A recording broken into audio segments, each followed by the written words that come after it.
The wind rolled across the open prairie like a sigh from the old world, carrying with it the smell of sun-baked grass and distant rain.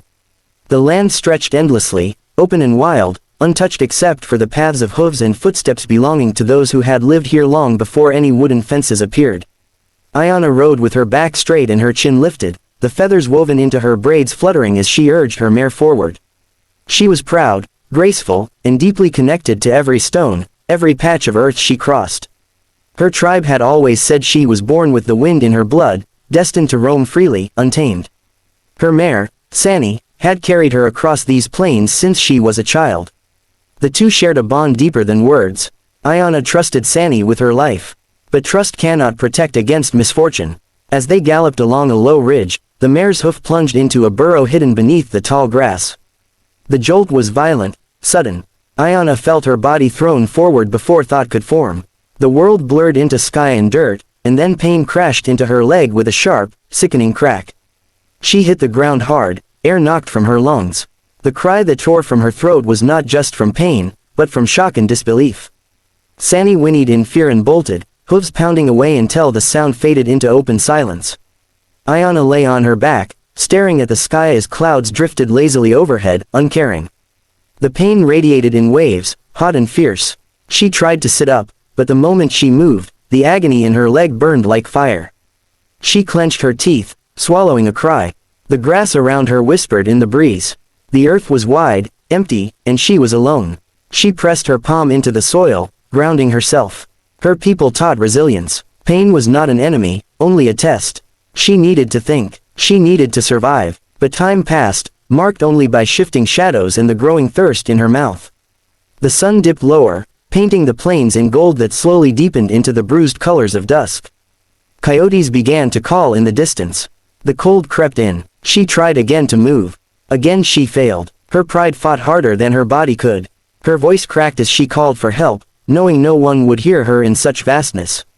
But someone did. Elias Bennett had spent the last 5 years tending a farm that felt much too large for just one person. The cabin he built was sturdy, though weathered. The fields he tended were plain, but enough to keep him fed. He did not speak much, even to himself. His days were quiet, not peaceful, just hollow. Once, he had dreamed of a family and laughter filling rooms. Once, he had believed in belonging. But life had torn those dreams away, leaving him to rebuild not just land, but a heart that had lost its will. He was gathering firewood when he heard it, the faintest sound carried across the breeze. At first, he thought it was nothing more than the wind playing tricks. Then he heard it again. A cry, weak, but unmistakably human. Without hesitation, he dropped the wood and began walking quickly toward the sound, his boots crunching dry grass beneath them. As he drew closer, the cry came again, laced with pain.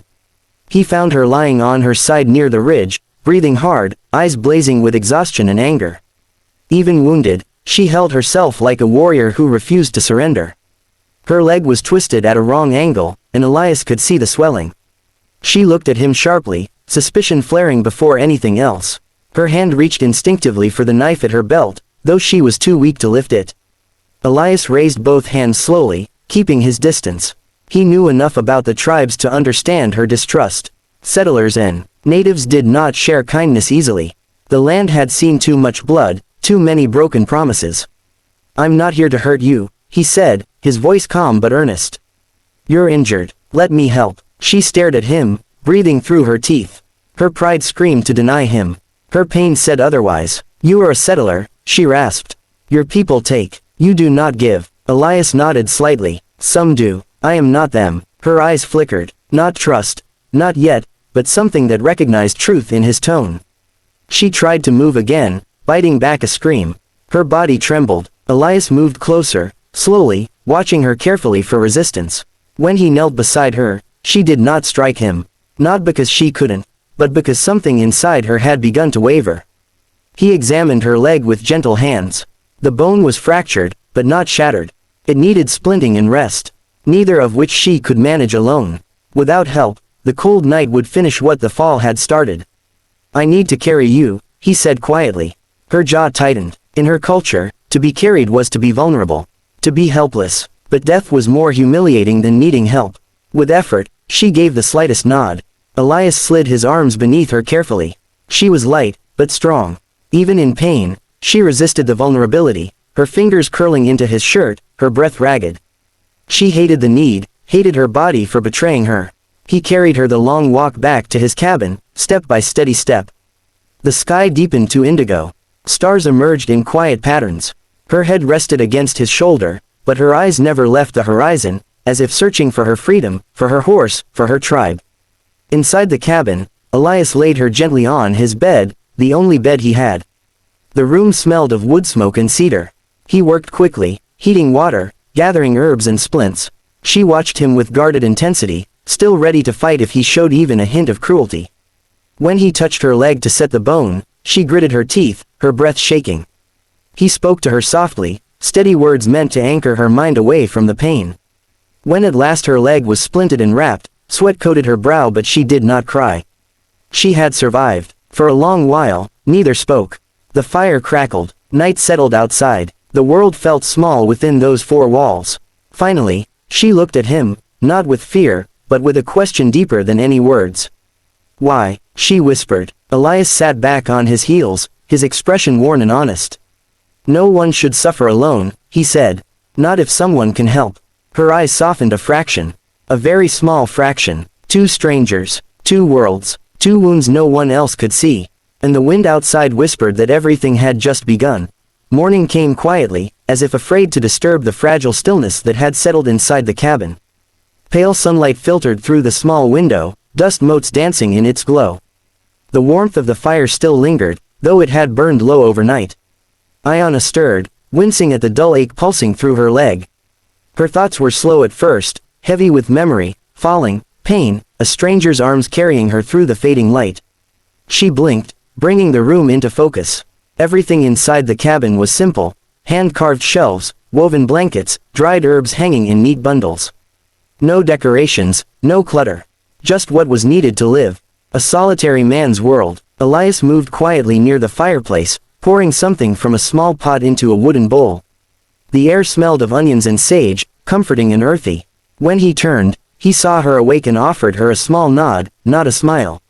He wasn't a man who smiled easily. It wasn't that he lacked kindness, only that life had taught him to guard every flicker of softness like a flame against the wind. "You should eat," he said, placing the bowl beside her.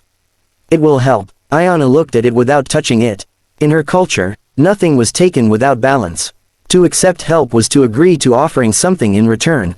She lifted her eyes to his, her voice quiet but steady. "I cannot take your food freely." Elias paused, then lowered himself onto the chair beside the bed. "Then when you're well enough, you may repay me in whatever way you believe is fair." "I ask for nothing." She studied him carefully, looking for the lie. Settlers always wanted something: land, labor, submission, obedience. But his eyes held no hunger for anything except perhaps silence. After a moment, she dipped her spoon into the broth and ate slowly. Warmth spread through her, easing the sharpness of her pain. Days slipped by in a rhythm of quiet. Elias tended to his chores at dawn, checking the fences, feeding the livestock, carrying water from the stream. Iona watched from the bed, her eyes tracing the curve of his back, the careful patience of his movements.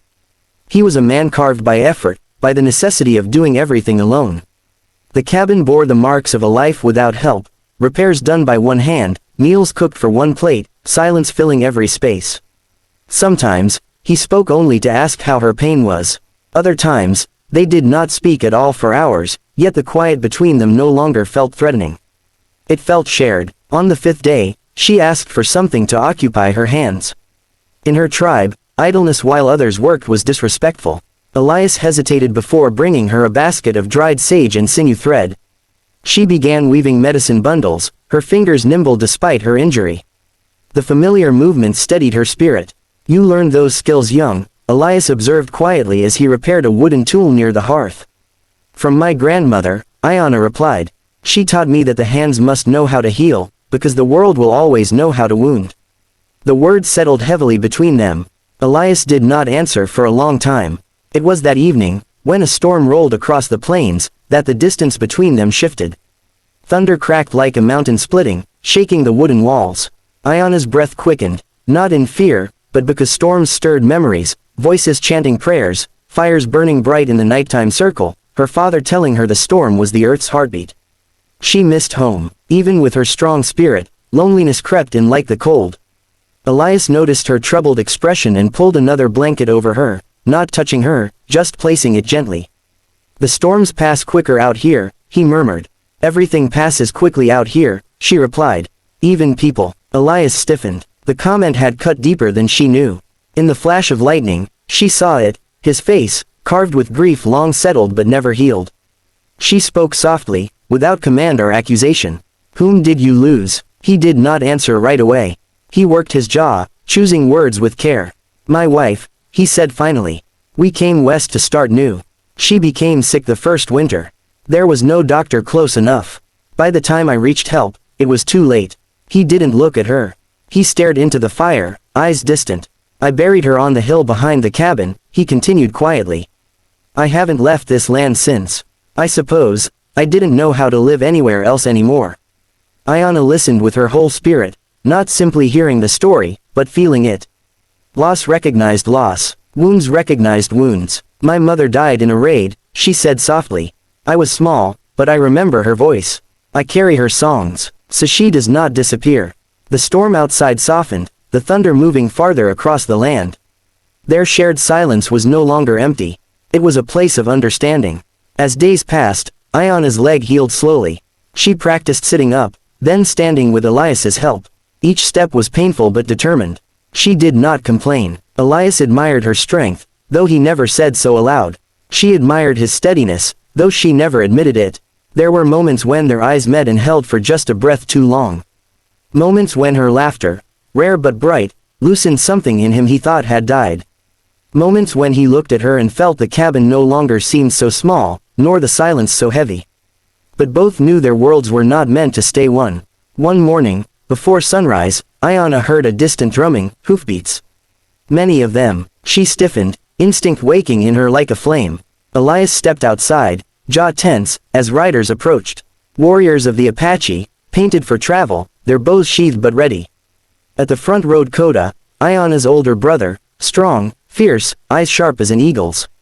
He dismounted the moment he saw her standing with the aid of a wooden crutch Elias had carved. Ayana. Relief and fury warred in his voice. We have searched every day. Ayana's heart lifted at the sight of her brother, but she held up her hand before he could speak further. This man saved my life. Without him, I would be bones on the grass. Koda's gaze shifted to Elias. Hard, assessing, protective, distrust thick as smoke hung in the air. What does the settler want in return? Koda demanded. Nothing. Ayana answered before Elias could speak. Elias met Koda's stare with quiet resolve.